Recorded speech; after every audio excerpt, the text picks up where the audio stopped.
G'day Mike and welcome back to Ian's Journeys. This video is for you.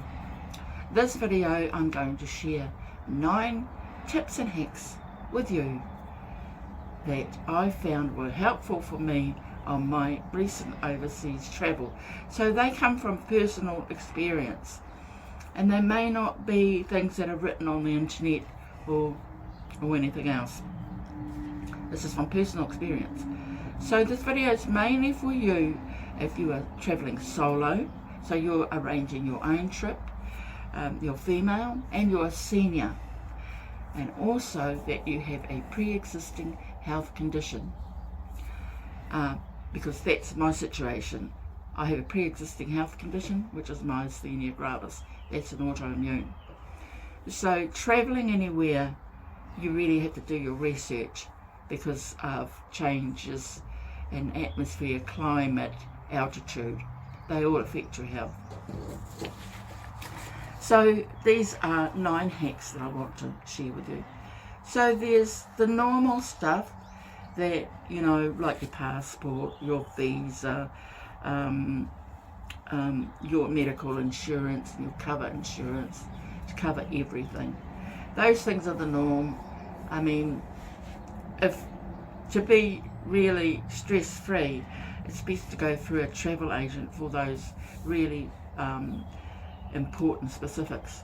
Because a visa, I tell you, there are a few providers of visas on the internet and they will charge you an arm and a leg, and it will take you weeks to get your visa. So you've got to be careful that it may be a scam. So go through a travel agent for your visa. It's around about $50, 50 New Zealand dollars, and it is 24 hours and you've got your visa. And also most countries do require a visa, not just the United States. Yeah, so there's some of those things that you are better off to go through a travel agent. But these are the things that you can do to make your travel easier. Number 1, wear compression stockings when flying long distance international flights. They go through different time zones and they fly at a high altitude, and sometimes compression stockings can help with circulation, and if you have things like blood pressure issues, they are more helpful if you wear them. I mean, when you get to your destination, just take them off. That's what I did. Number 2, eat very lightly or only drink water during flights. If you get IBS, especially if you have trouble with your digestion, especially, be careful how much you eat while you're flying. Number 3, a lot of people on the internet are selling things like headphones, eye covers, all sorts of things to try and distract you and help you sleep. But all I used was my beanie. I just used the beanie. It goes over my eyes and my ears, keeps me warm, keeps my head warm, and it helps me to sleep. You don't need to buy all those flash things. Just use your beanie or a good hat. Number 4, use a TSA lock if you can for your suitcases. As customs, if they need to look in your bag, will break your locks if they can't open it with a TSA key. They'll just get a great big wire cutter or whatever you call it and break your locks. Whereas with a TSA lock, which is a little bit more expensive, that can be found at Kmart, the warehouse, luggage places, they usually have a TSA key, a special key that they use to open, and your bags will be opened, especially coming back into New Zealand. Number 5, travel light if you can. Travel light.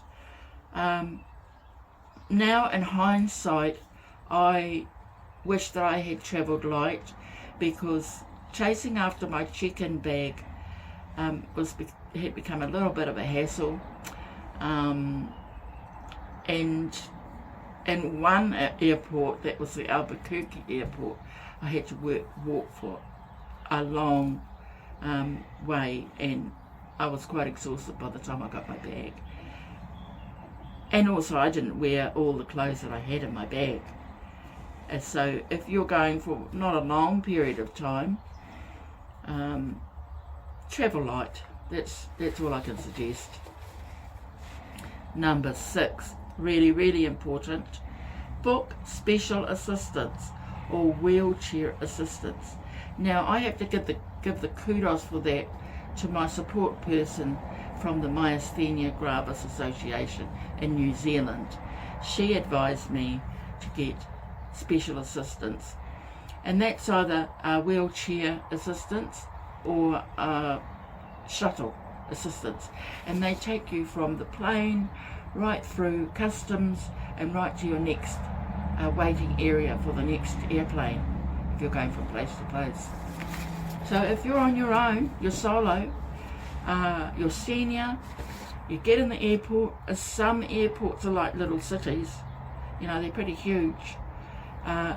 Special assistance booked through your travel agent, because then it formalises it, is the best thing you can do for yourself. It can be quite overwhelming in a large overseas airport. I mean, our airport in New Zealand, our international airport's quite big, but when you're going to airports like in New York or San Francisco or Los Angeles, they're huge, and it can be a little bit overwhelming. So special assistance, I highly recommend that. Number 7, as a solo traveller, and if you're wanting to tour around and get from A to B, and you're not driving or having someone drive you out of your trip if you're solo, I would suggest having a budget for Uber drivers or taxis. I wouldn't recommend going on public transport. I would recommend that you organise Uber transport for yourself. I found that really helpful. And I used Uber in both Los Angeles, which is a large metropolis, and in Albuquerque, which is a city of 560,000. If you have a pre-existing health condition and you go to a place of high altitude, you could be very short of breath and have all sorts of issues. So having your own budget for like Uber or Lyft travel or taxis will be really helpful for you. Number 8, be aware of altitude of the place you are visiting. In my case, I live in a place that's 70 metres above sea level, and I flew to an event to Albuquerque where the elevation is 1,500 metres above sea level. Now, because of my pre-existing condition, I had a lot of trouble. Well, not a lot of trouble, but I had trouble breathing, I had trouble with my digestion, and my ankles were swollen most of the time, and my mobility was very hindered. So, but because I'm me and I like to get out and about, I would just walk for short distances, stop and rest, and then start up again, stop and rest. Whereas if I was at home, I'd just go straight through. So just be aware of the place, the climate, the altitude, the weather changes that you're going to. Also in Albuquerque, they've got a very high exposure to the sun and to ultraviolet rays because of the elevation being so high. They don't have a lot of cloud cover. It's mainly sunny. Yeah, so be aware of that. Just do your research and work out what you're going to do. I just thought I'd share this little bit with you because it's specific to people with pre-existing health conditions. And you know, if you're not quite ready to just sit at home and watch TV, and you want to get out and about and travel overseas and everything, then you just need to do a little bit more research and know where you're going to, and yeah, have a little bit more knowledge of the place that you're going to. And number 9, my final one, is have a debit card, an overseas debit card.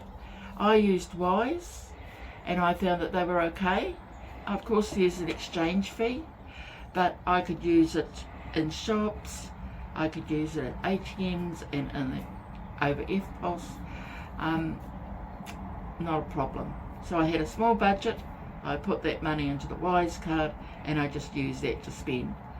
If you just use your own card, say from New Zealand, the fees are quite high. So look up the Wise card, WISE. I could put those links down below, the information that I've given, and see if that's for you. Anyway, that's me for now. I hope that you find it helpful to have some extra little tips from personal experience,